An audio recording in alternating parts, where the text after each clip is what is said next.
ओ साक्षी ये लो ना।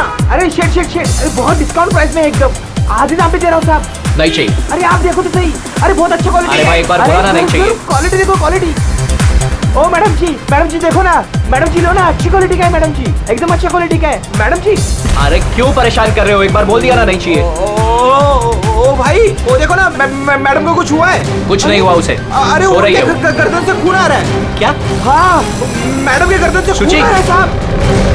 सुची वो देखो सुची।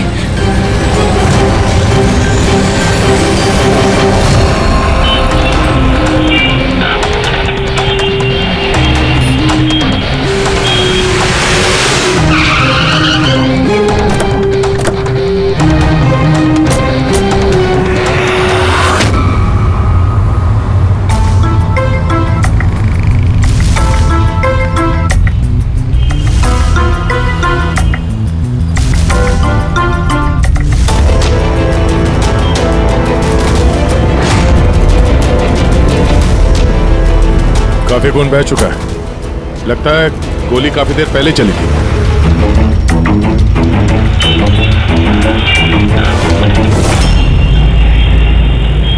ये सब कैसे हुआ मिस्टर आशुतोष? अच्छा, और इनका नाम क्या है? ये मेरी बीवी, मेरी वाइफ सुची। मेरा मतलब है मेरी एक्स वाइफ सुची। Ex wife? ये सब कैसे हुआ? पता नहीं सर, मुझे कुछ पता नहीं चला सर। कुछ मालूम नहीं? तुम्हारी एक्स वाइफ तुम्हारे बगल वाली सीट पे बैठी थी, उस पर गोली चली और तुम्हें कुछ मालूम नहीं? कैसे हो सकता है? मेरा आशु कभी झूठ नहीं बोलता। अगर वो कह रहा है कि उसे पता नहीं चला तो आई एम श्योर उसे पता नहीं चला होगा। आप? जी मैं मिहिका, इनकी प्रेजेंट वाइफ। मिस्टर आशुतोष, जब सुची को गोली लगी और पिछली सीट का शीशा टूटा तो आवाज तो आई होगी, और आप कह रहे हैं आपको कुछ मालूम नहीं पड़ा? कैसे? दरअसल गाड़ी में म्यूजिक तेज चल रहा था और सुची सो रही थी सर। मुझे कुछ पता नहीं चला। वो बंदा कुछ सामान बेचने आया, उसने जब मुझे बताया तब मुझे पता चला कि सुची। गाड़ी में म्यूजिक चल रहा था और सूची सो रही थी। कमाल है, अक्सर लोगों की नींद जरा से आहट से खुल जाती है और इतने लाउड म्यूजिक में सूची सो रही थी। सर आपकी बात से पता चल रहा है कि आप मुझ पर शक कर रहे हैं। सर मैं ऐसा क्यों करूंगा? सुची और मेरा डिवोर्स जरूर हुआ था, लेकिन हम बहुत अच्छे दोस्त थे, हमारे अच्छे ताल्लुकात थे। अब दिनेश से पूछ लीजिए प्लीज। दिनेश? सर मैं सुची का भाई।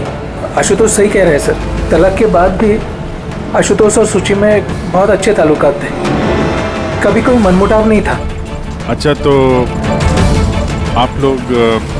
आप लोग जा कहाँ रहे थे? हम हमारी बेटी रूही की बोर्डिंग स्कूल से लौट रहे थे। तो ये सुची कार में बैठते ही सो गई या बाद में? सर दरअसल हमारे बीच में बहस हो रही थी। आशुतोष, रूही का स्कूल बहुत अच्छा है, हमें उसे उस स्कूल से नहीं निकालना चाहिए। सूची, ये स्कूल बहुत ही महंगा है, मैं इसकी फीस अफोर्ड नहीं कर सकता हूँ। लेकिन मैं कर सकती हूँ, और मैं अपनी बेटी की एजुकेशन में कोई कॉम्प्रोमाइज नहीं करने सूची, मैं तुमसे पैसे नहीं ले सकता।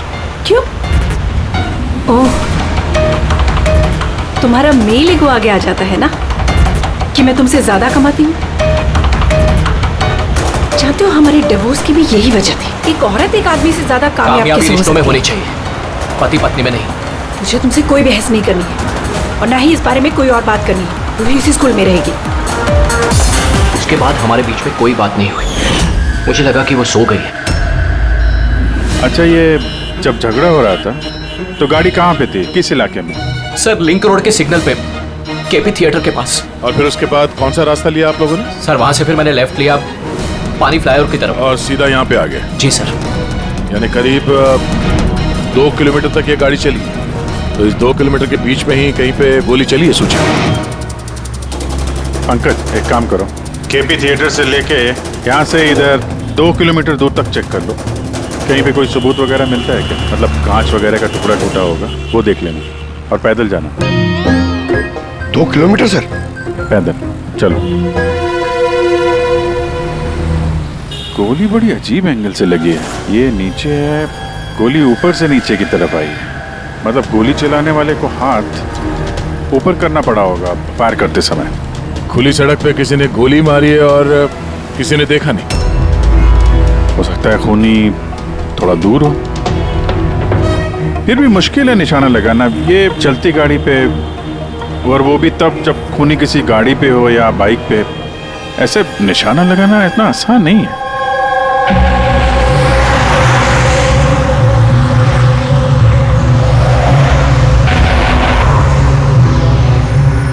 रास्ते में कहीं पे गाड़ी रोकी थी तुमने? सिग्नल पे रोकी थी सर, बस और कहीं नहीं। अगर सिग्नल पे किसी ने गोली चलाई हो या फिर कहीं और से भी गोली चलाई हो तो वो निशाना लगाने के लिए वक्त तो लगेगा। तो किसी ने गोली मारते हुए किसी को देखा कैसे नहीं? हेलो, हाँ सर, ठीक है सर, हम लोग पहुंच रहे हैं। क्या हुआ? एसीपी साहब का फोन था, एक और लाश मिली है कामरे ब्रिज के नीचे।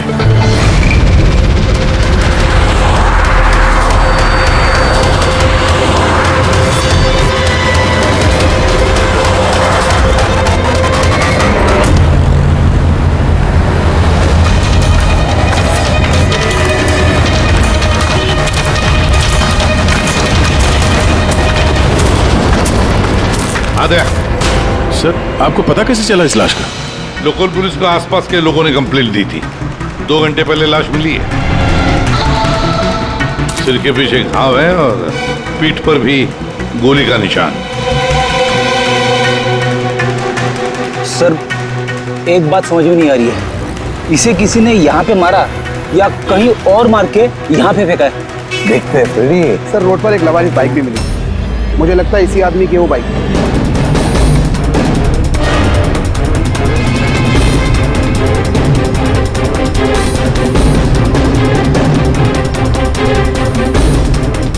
Skid mark. सर, ऐसा लगता है ये आदमी बाइक पे जा रहा होगा, किसी ने पीछे से गोली मार दी, डिसबैलेंस हो गया, गाड़ी बाइक स्किड होके किसी चीज से यहाँ पे टकराई होगी और उसकी बॉडी यहाँ नीचे गिर गई। सर पे चोट उसी वक्त लग गया होगा।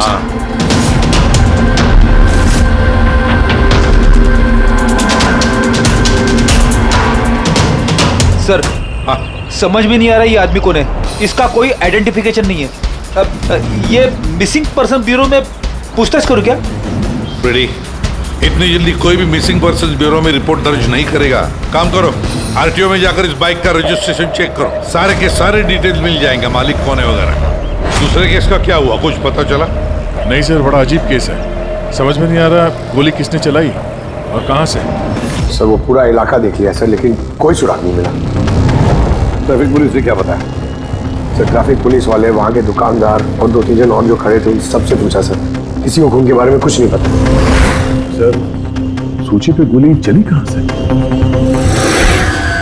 देखते हैं। सर, मैंने कहा ना आपसे, मुझे नहीं पता कि सूची को गोली कब और कैसे लगी। आशुतोष, दिनेश, मेहिका, सूची के सबसे करीब थे ना तुम तीनों भी? नहीं? तो फिर अब बताओ, सूची की मौत से तुम तीनों में से किसका फायदा होने वाला था? क्या मतलब? सर, हम सूची को क्यों मारना चाहेंगे? तो सर, मेरी सगी बहन थी, सगी बहन, मैं अपनी बहन को क्यों मारूंगा सर? करोड़ों रुपयों के लिए। और क्या? करोड़ों रुपयों के लिए। मुझे क्या फायदा हो सकता था? मेरा और सूची का तो ऑलरेडी डिवोर्स हो चुका था। हो सकता है डिवोर्स ही वो वजह हो। डिवोर्स के बाद भी मैं और सूची बहुत अच्छे दोस्त थे, दोस्त की तरह बर्ताव करते थे। ये भी तो हो सकता है ना कि तुम्हारी अपनी पहली बीवी के साथ जो दोस्ती थी वो शायद तुम्हारी दूसरी बीवी को पसंद ना आई हो। सर, आप ये कैसी बातें कर रहे हैं? मुझे इनकी दोस्ती से क्या प्रॉब्लम होगी? मुझे इनकी दोस्ती से कोई प्रॉब्लम नहीं थी, मैं बिल्कुल भी इनसिक्योर टाइप की लड़की नहीं हूँ। अगर सूची की हत्या तुम तीनों में से किसी ने नहीं की तो फिर किसने मारा सूची को? किसने मारा? मैं बताता हूँ आपको। सूची एक एनजीओ में काम करती थी, उसने वहां पर शैली नाम की एक अकाउंटेंट का भांडाफोड़ किया था, क्योंकि शैली पैसे को लेकर हेराफेरी कर रही थी। तुम्हें लगता है कि शैली का हाथ हो सकता है सबके पीछे? जी हाँ सर, कई बार शैली ने उसको धमकी भी दी थी। सर, मुझे तो लगता है कि ये काम पृथ्वी का हो सकता है। अब ये पृथ्वी कौन है? बड़ा ही बदतमीज किस्म का इंसान है, रोमियो टाइप। सूची ने पुलिस में कंप्लेन भी की थी उसके खिलाफ, कुछ दिन के लिए जेल भी गया था। ठीक है, तुम तीनों जा सकते हो। Thank you sir. Thank you sir.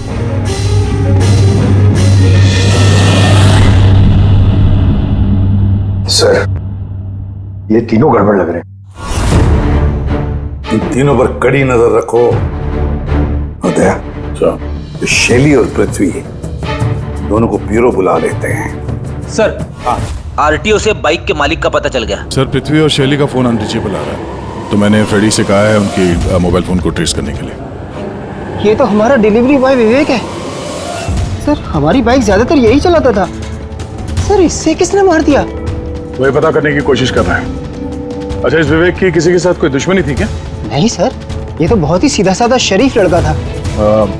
कब से काम कर रहा था वो यहाँ पे? पिछले 1 महीने से। राजस्थान से आया था। सर, बहुत मेहनती था। सर, ये तो यहाँ शहर में किसी को जानता भी नहीं था। ये कहाँ जा रहा था डिलीवरी करने? कहीं नहीं सर। सर, छुट्टी थी आज उसकी, इसलिए मेरी बाइक लेकर घूमने के लिए गया था। अच्छा, उसका घर का एड्रेस दे सकते हैं जरा? सर, उसका घर का एड्रेस नहीं है, वो यहीं शॉप में सोता था। उसका सामान वगैरह कुछ? सर, ये उसका एक बक्सा है। ये?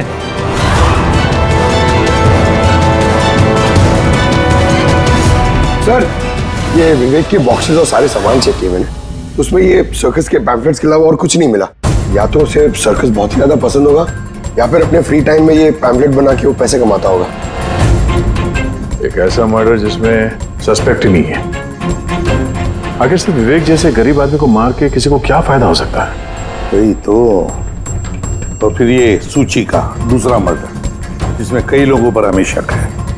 उनमें से कोई भी गाड़ी के पास जाकर के गोली चला सकता था सूची पर। नहीं बस, आई एम सॉरी बट मैं तुम्हारी बात से सहमत नहीं। कौन सी बात से? यही कि किसी ने इसे पास से गोली मारी। क्या मतलब? मतलब ये यार, ये तो राइफल की गोली है। हाँ सर, और ये गोली सूची के गले पर यहाँ इस तरह फंसी हुई थी। गोली राइफल से चली है तो काफी दूर से चली होगी। हाँ बिल्कुल, दूर से भी और बस ऊंचाई से भी। हाँ, मैं बताता हूँ। ये देखो बस, 50 डिग्री एंगल से सूची को गोली लगी है। गोली यहाँ से आई, उसने कार की खिड़की का शीशा तोड़ा और उसकी गर्दन में आकर के लगी। ये गोली जिस एंगल से आई है सर, कितनी दूर से चली होगी गोली सर? लगभग 70 फीट की ऊंचाई से। किसी बिल्डिंग से गोली चलाई है। स्नाइपर तैयार बैठा था बिल्डिंग के ऊपर गोली चलाने के लिए। काम करो, जरा इस एरिया का मैप निकालो। तो गोली गाड़ी के बाई तरफ से आई थी, और बाई तरफ तकरीबन बहुत सारे ये बिल्डिंग्स और हाई राइज टावर्स है सर। तो जिस जगह पे उन दोनों का झगड़ा हुआ, वहां से लेके सूची की लाश जहां पे मिली, उसके बीच में तकरीबन 15 से 20 टावर्स है। इन्हीं में से किसी एक बिल्डिंग से गोली चली होगी।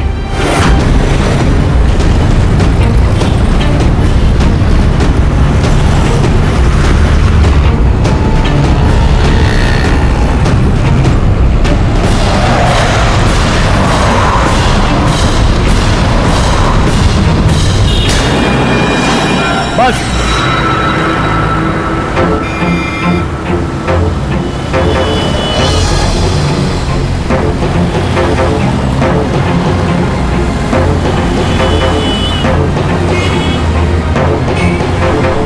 ये अभिजीत सर के हाथ में क्या? मार्क है फ्रेडी, ठीक उसी हाइट पे जिस हाइट पे सूची पे गोली लगी थी। मेरे हाथ में ये डिजिटल डिस्टेंस रीडर है। इससे ये लेजर लाइट उस मार्क पे अगर ठीक जाता है तो इसका मतलब है कि गोली यहाँ इसी बिल्डिंग से चली है। थोड़ा कॉम्प्लिकेटेड है। ठीक है, ये अभी करके देखते हैं। हाँ दया, मैं तैयार हूँ। ओके अभिजीत, थोड़ा राइट में आना, राइट में। हाँ, हल्का थोड़ा लेफ्ट। बस बस बस, थोड़ा पीछे, थोड़ा पीछे। ये देखा, ये लेजर ठीक उस मार्क पे हिट नहीं कर रहा, लग नहीं रहा है वहां पे। गोली यहाँ से नहीं चली सर। एग्जैक्टली। अरे ये स्नाइपर के पास ज्यादा वक्त थोड़ी ना होगा निशाना इधर उधर करने के लिए, जब उसने सूची पे गोली चलाई। एक काम करते हैं, किसी और बिल्डिंग में देखते हैं। ठीक है, चलो।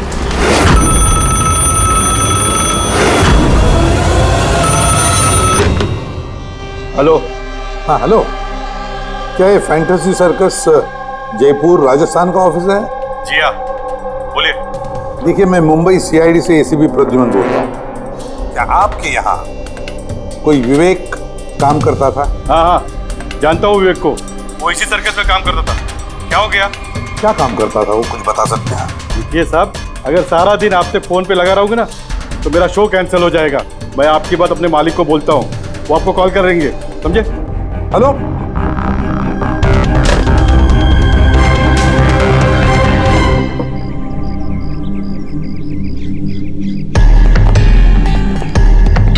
कमाल है सर, बिल्डिंग में वॉचमैन ही नहीं था। लगता है गोली यहीं से चली होगी। देखते हैं। हाँ अभिजीत, रेडी है?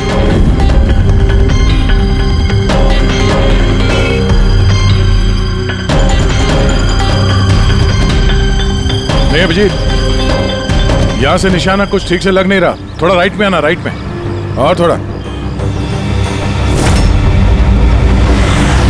हाँ परफेक्ट परफेक्ट, यहां पे लग गया निशाना। इसका मतलब शुचि यहां पे थी जब उसको गोली लगी। पंकज, रेडी? जरा देखो आसपास, उस स्नाइपर ने कोई सुराग छोड़ा है क्या?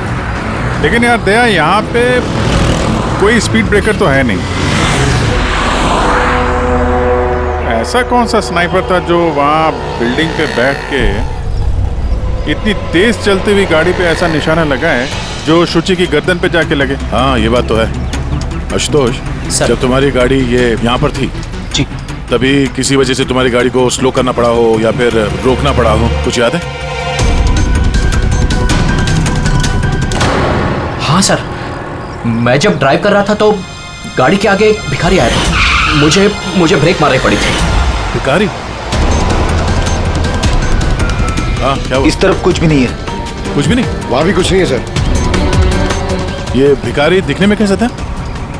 सर, उसके एक हाथ में बैसाखी थी, लाल रंग का पोटला, गले में गमछा और शायद आधा गंजा था। अभिजीत, इस फ्लाईओवर के नीचे बहुत भिखारी बैठे हुए होते हैं, उन्हीं में से कोई एक होगा।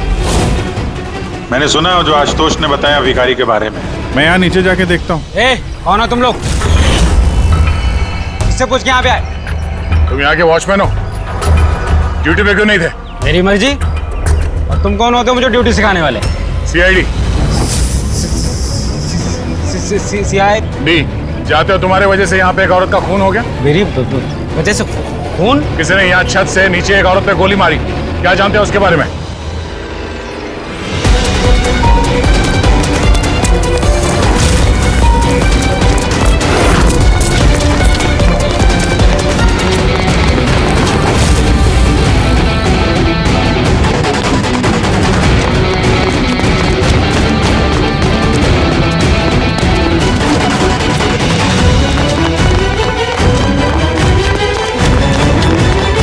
रुक जा।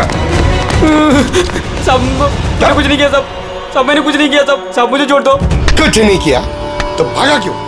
मैं डर गया था साहब। What? क्यों डर गया था? क्या जानता है इस खून के बारे में? साहब, मैंने पैसे लिए थे, लेकिन उसने ये नहीं बताया था कि वो किसी का खून करने वाला है साहब। कौन था वो आदमी? पहले कभी देखा नहीं साहब। उसने बोला कि वो बिल्डिंग के छत पे अपनी गर्लफ्रेंड को प्रपोज करने वाला है साहब। उसने 2 घंटे 15,000 रुपए दिए थे साहब। मैंने तो इतने 1 महीने में भी नहीं कमाए साहब। उसने हेलमेट पहन रखा था और चश्मा लगाया हुआ था।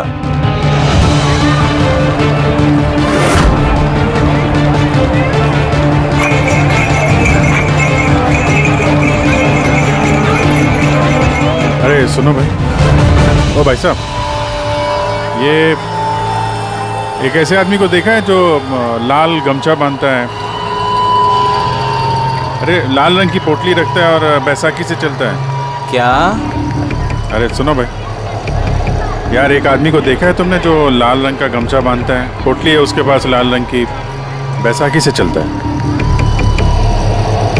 नहीं देखा?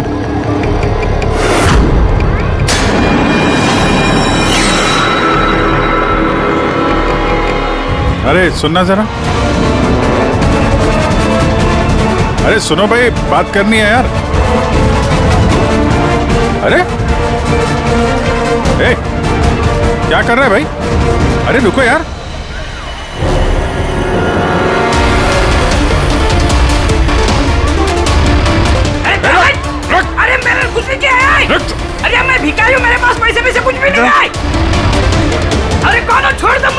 सिपाही होने का नाटक कर रहा है। तुझे मालूम है बिना पैर के आदमी कैसे जीता है? अरे कौन हो तुम? क्या चाहते हो? मेरे पास पैसे नहीं से नहीं, मैं रास्ते का भिखारी नहीं बन के जीता। तो जानबूझ के उस लाल वाली गाड़ी के नीचे गिरा था ना? कौन सी लाल गाड़ी? मैं किसी गाड़ी के आगे नहीं आया। साहब क्या दादागिरी है, आप इसे छोड़ दीजिए वरना ठीक नहीं होगा, मैं बता देता हूँ। CID से हूँ मैं।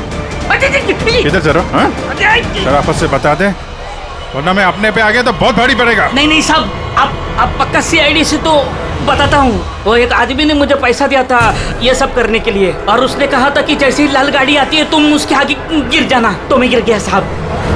तुझे पता कैसे चला कि लाल गाड़ी कब आएगी? वो छत पे एक आदमी खड़ा रह के इशारा करने वाला था, जैसे उसने इशारा करना मैं गाड़ी के आगे गिरना, ऐसा हमारा प्लान था साहब। तुझे मालूम है एक औरत का खून हो गया तेरे इस प्लान के चक्कर में?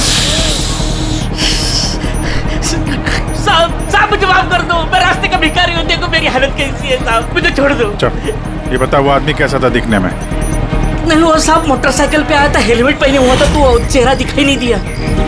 अरे यार कुछ तो देखा होगा, कुछ सुना होगा तूने? उसका फोन आया था, सामने वाले ने कहा था कि जल्दी जल्दी मिलने आओ। तो हाँ, तो उसने कहा था कि मैं पहुँचता हूँ। कहाँ पहुँचने का बोला था, कुछ याद है? कुछ सुना तूने? हाँ याद आया, भांडुप मिल। हाँ भांडुप मिल। अच्छा ठीक है वापस आ जाओ, मैं सर को इन्फॉर्म करता हूँ। Okay sir. हाँ अभिजीत भांडुप मिल से वापस आ रहा है। उसका कहना है कि मिल एकदम सुनसान पड़ा है, कोई सुराग हाथ नहीं लगा उसके। खूनी तो वहीं पे भाग कर गया होगा, हो सकता है अभिजीत पहुंचने से पहले वहां से गायब हो गया। पंकज। हाँ सर। पंकज एक काम करो, जिस वक्त सूची को गोली लगी थी उस वक्त उस एरिया में कितने मोबाइल फोन एक्टिव थे पता लगाओ। स्नाइपर का फोन उसी में से एक हो सकता है। चल हाँ। पंकज ये भी देखना कि उनमें से कितने लोग भांडुप मिल गए थे।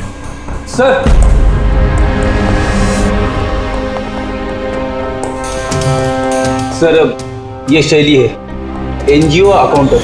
सूची एक NGO में काम करती थी, उसने वहां पर शैली नाम की एक अकाउंटेंट का भांडाफोड़ किया था। और ये पृथ्वी है जिनके खिलाफ सूची ने रिपोर्ट लिखवाई थी। सूची ने पुलिस में कंप्लेन भी की थी उसके खिलाफ, कुछ दिन के लिए जेल भी गया था। आपने सोच भी कैसे लिया कि सूची के खून में मेरा हाथ हो सकता है? हाँ सर, मैंने भी ऐसा कुछ नहीं किया, मैंने किसी का मर्डर नहीं किया सर। शैली तुम्हारी नौकरी चली गई थी सूची के वजह से, और उसके बाद से तुम्हें अभी तक कोई नौकरी मिली नहीं। उधार के पैसे ले लेके घर का खर्चा चला रही हो तुम। हाँ? और पृथ्वी, एक हफ्ते तक तुम्हें जेल में रहना पड़ा, अपने मोहल्ले में काफी बदनामी हुई तुम्हारी। क्यों? तो क्या हुआ? अगर मुझे बदनामी का इतना डर होता तो मैं अपना घर बदल लेता, मर्डर थोड़ी ना करूंगा मैं किसी का। एंड सर ऐसा नहीं है कि मुझे कोई जॉब नहीं मिल रही है, इट्स जस्ट लाइक कि मुझे मेरे लायक कोई जॉब नहीं मिल रही है, इस वजह से मैं कहीं ज्वाइन नहीं कर रही हूँ। आपको आशुतोष और उसकी नई पत्नी मिहिका से पूछताछ करनी चाहिए। वो आपस में खुश नहीं है लेकिन दिखावा करते। आशुतोष तो सूची के पास वापस जाना चाहता है, शायद मिहिका ने इसीलिए। एंड सर सूची की ना उसके भाई दिनेश से भी नहीं बनती थी, हमेशा ना फोन पे उससे झगड़ती ही रहती थी। अच्छा, और किस बात को लेके होता था ये झगड़ा इन दोनों भाई बहन के बीच? एक्चुअली सर दिनेश ने आशुतोष को धमकी दी थी कि सूची से दूर रहे, शायद सूची को यही अच्छा नहीं लगा होगा। एक बार सूची ने मुझे ये भी बताया था कि मिहिका जलती है उसकी और आशुतोष की दोस्ती से। 100% इन्हीं में से किसी एक ने उसका मर्डर किया। हाँ सर। अच्छा ठीक है, जा सकते हो तुम दोनों, लेकिन एक बात अच्छी तरह से याद रखना, जब तक इन्वेस्टिगेशन पूरा नहीं होता ये शहर छोड़कर तुम कहीं नहीं जाओगे। इस केस में किसी की बातों का भरोसा नहीं हो रहा सर, ऐसा लगता है कि सबके सब झूठ ही बोल रहे हैं। हाँ पता है, जो भी है उसने बड़ी लंबी प्लानिंग की है। पहले भिखारी को पैसे दिए, फिर वॉचमैन को हायर किया, फिर स्नाइपर को हायर किया, तो सही वक्त मिलते ही सूची को उड़ा दिया। सर हाँ सर जिस वक्त सूची को गोली चली थी सर, उस वक्त ब्रिज के आसपास 2000 लोगों के मोबाइल एक्टिवेट थे। तो उसमें से कौन सा मोबाइल फोन भांडू पुल की तरफ गया देखा? एक फोन गया था सर उस तरफ, लेकिन वो प्राइवेट नंबर है तो वो ट्रैक नहीं हो पाया। और क्या बता सकते हो इस नंबर के बारे में? यही सर कि वो मिल तक गया लेकिन रुका नहीं, वो सीधे चला गया कामरी ब्रिज की तरफ और फिर वहां से सिग्नल चला गया सर। कामरी ब्रिज? विवेक की लाश भी तो हमें उसी ब्रिज के नहीं मिली थी। ये कोई कॉन्सिडेंस तो नहीं हो सकता? राजस्थान में फोन कर दे विवेक के गांव, पुलिस वालों को क्या इंफॉर्मेशन मिले उसके बारे में देखते हैं। ये विवेक भी तो खूनी हो सकता है। किसी ने विवेक का खून कर दिया? एक खूनी का खून? कुछ भी हो सकता है फ्रेडी, इस केस में कुछ भी हो सकता है।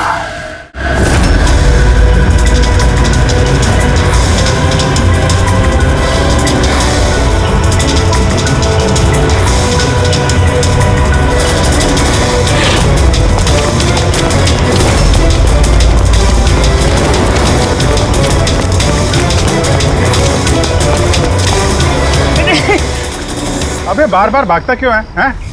अरे हाँ, बार बार मेरे पीछे पड़ते हो, क्यों पड़ते हो मेरे पीछे? बात करनी है तेरे से। मुझे नहीं बात करनी है। जो बहुत हुआ साहब, आप हम लोगों को इस तरह परेशान नहीं कर सकते। कोई परेशान नहीं कर रहा, हम अपना काम कर रहे हैं, जाओ। हमको कुछ नहीं सुनना है, जाइए यहाँ से। अरे एक आदमी का खून हो गया, समझ में नहीं आता। हाँ तो क्या हम लोगों ने खून किया है? हाँ, हम लोग गरीब लोग हैं, भीख मांग के खाते हैं, उसका मतलब हम पे इल्जाम डाल देंगे आप लोग? हाँ देखो ना।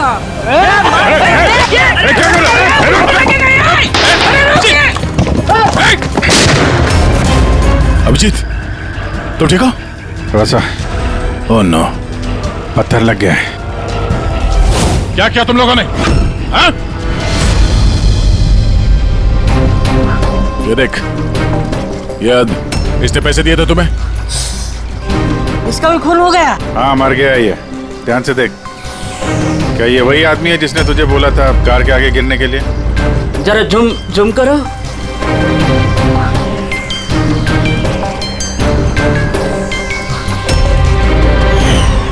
ऐसी घड़ी उसने भी पहनी थी। शायद जिसने पैसे दिए होंगे इस आदमी को, उसी ने सबूत मिटाने के लिए इसे भी मार दिया। हाँ पंकज।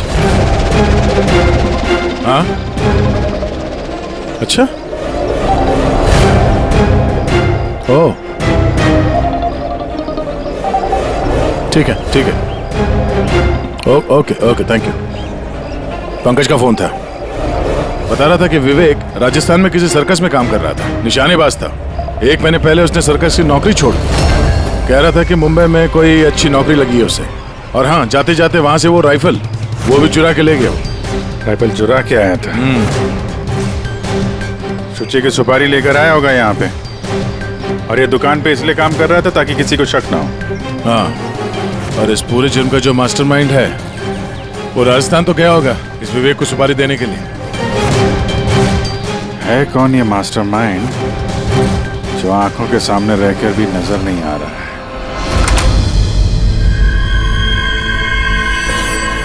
अरे मिस्टर आशु। सर आप लोग यहाँ? मिस्टर आशु, उस आदमी का पता चल गया है जिसने शुचि पे गोली चलाई थी। वाह, दैट्स अ ग्रेट न्यूज़। आपने पकड़ लिया उसे? विवेक नाम है उसका। आप लोग किसी विवेक को जानते हो? नहीं तो। कमाल है, आप किसी विवेक को नहीं जानते हो, मगर 15 बार कॉल किया आपने अपने मोबाइल से। क्या?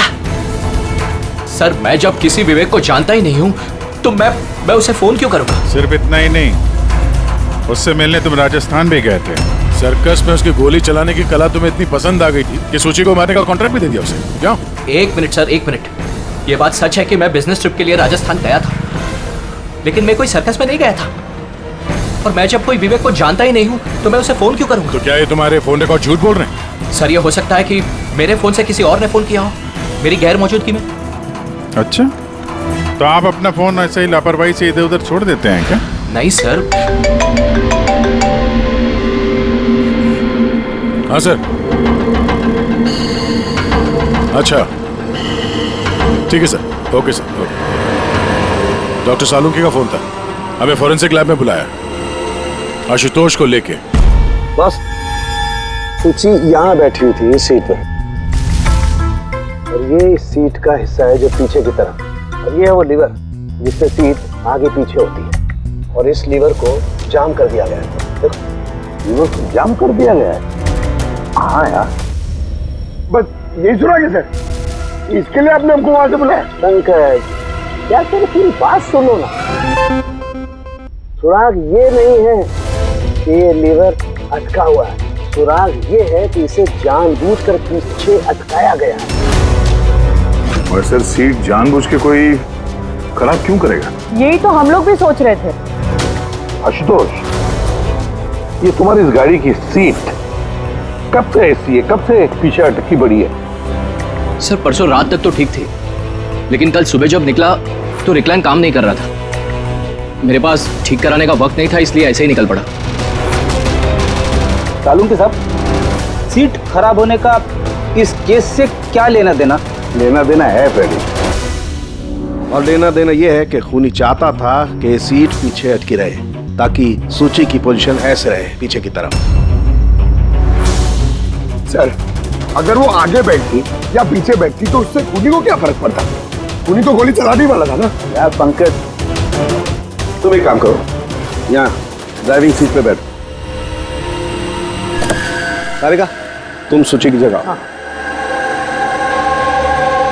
अब मान लो कि मैं सूची हूँ, तो जब मैं इस सीट पे बैठी थी तब मेरा सर ऐसे था।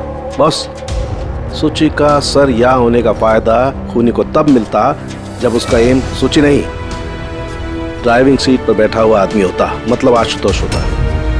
लेकिन आशुतोष को किसी भी वजह से बहुत जबरदस्त ब्रेक लगाना पड़ा।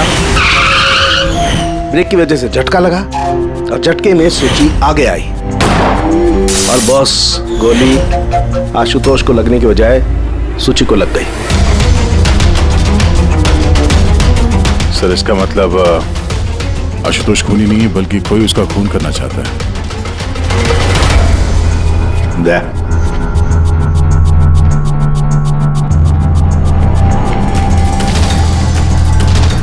आशुतोष जी सर। सर, एक बात बताओ, तुम्हारा कोई दुश्मन है? कोई ऐसा दुश्मन जो तुम्हारी जान लेना चाहता है? याद करके बताओ, सोचो। नहीं सर, मेरी किसी से कोई दुश्मनी नहीं है। नहीं, कैसे आशुतोष, कोई तो होना चाहिए जिसने उतनी प्लानिंग की है तुम्हारी जान लेने की, सीट को भी जाम कर दिया। नहीं सर, ये हो ही नहीं सकता, क्योंकि ये गाड़ी की एक ही चाबी है और वो चाबी हमेशा मेरे पास ही रहती है। मुझे तो खुद समझ में नहीं आता सर कि ये सब क्या हो रहा है। कोई बात नहीं आशुतोष, वो जो कोई भी है हम पता करने की कोशिश करेंगे कि कौन है वो जो तुम्हें मारना चाहता है। ठीक है, चलो चलते हैं, आ जाओ। जी सर। सर, हमने आशुतोष को जाने क्यों दिया? अगर खूनी ने फिर से हमला कर दिया तो?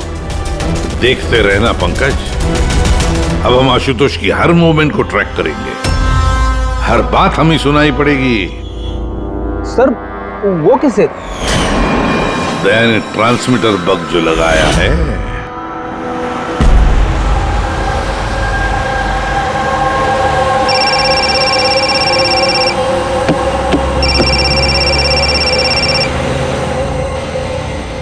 हेलो, हाँ बोलो। अच्छा, तो आ जाओ घर पे। वहां पर वो जगह तो बंद है ना? ठीक है, आता हूं।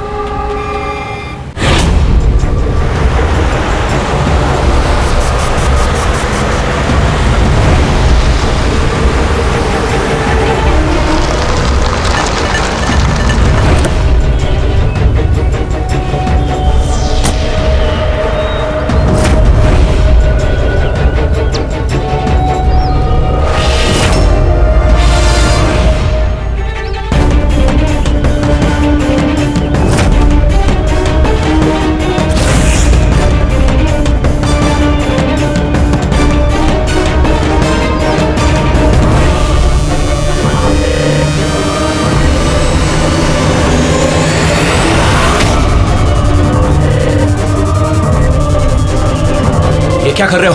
गन? माय गॉड, गोलियों की आवाज है। जल्दी चलो, कहीं और एक खून न हो जाए। सर बस पहुंच ही रहे हैं हम लोग। सर हाँ, हमारा ये वाला जो सस्पेक्ट है सर, अभी अभी खबर आई कि ये भी राजस्थान गया था आशुतोष का पीछा करते करते। ये तो आशुतोष के बिल्कुल करीब था।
दिनेश सर मैं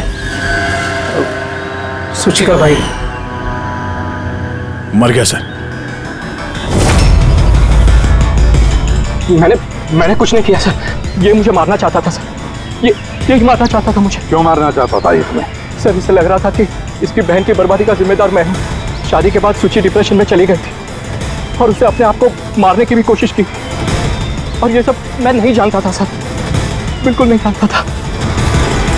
जाने अनजाने में इन दोनों की मौत का जिम्मेदार मैं बना हूं तो जाने अनजाने। पंकज, इसे जरा छांव में बिठा दो। मेरी फोरेंसिक लैब भेज दो।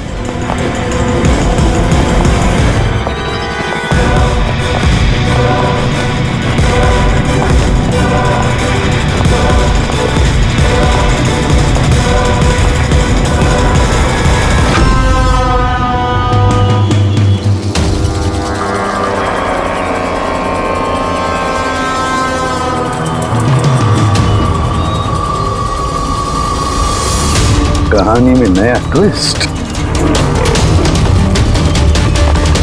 आशुतोष,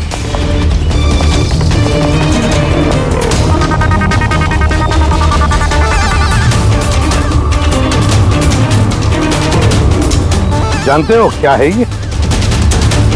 नहीं सर, मुझे नहीं पता। नहीं पता? अभी जान जाओगे।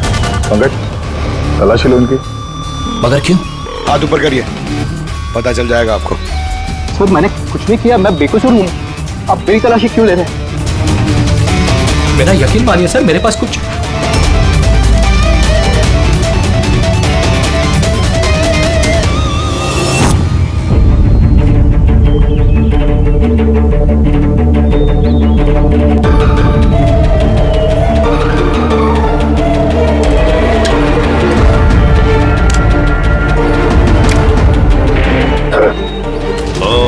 Rubber bullets.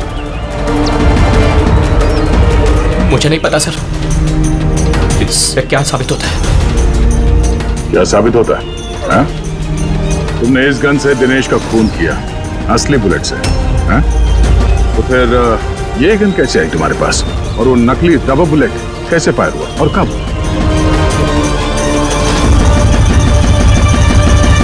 सब प्लान मैंने किया था sir, A to Z plan मेरा था। सुची की मौत, दिनेश की मौत, और वो प्लान भी यही था कि आप लोगों को यही लगे कि सुची की मौत गलती से हुई थी, बल्कि असली टारगेट मैं था, और आप लोगों का शक दिनेश पर जाए। लेकिन सारा प्लान मिट्टी में मिल गया, सब कुछ मिट्टी में मिल गया। क्यों मारा तुमने सूची को? क्या मिला तुम्हें सूची को मारकर?